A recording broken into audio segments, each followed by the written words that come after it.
this is a very, very different kind of structure because instead of the delegates receiving direction in their national capitals, they're independent and they're beholden really to their constituents who work to get them elected, who there's direct access to them in a way it's very hard to get access, obviously, to national governments in their capitals that are by definition centralized.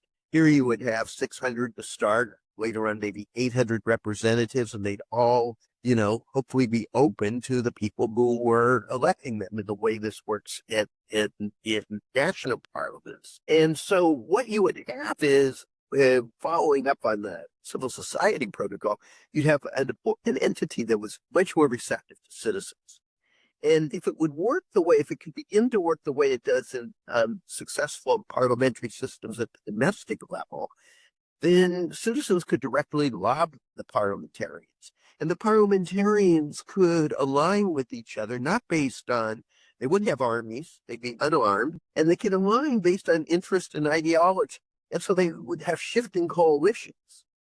And the citizens, if they're involved in this decision-making and gradually the different interests that are largely in the ambit of national parliaments, begin to move into the ambit, the orbit of this United Nations Parliamentary Assembly, then we suddenly have all of the different interests that are just operating at the state level, beginning to operate much more coherently at the international level.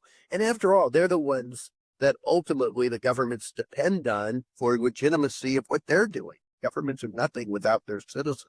And so if you began to create a transnational politics at the United Nations that really transcended states, we could see a very, very different kind of political structure building.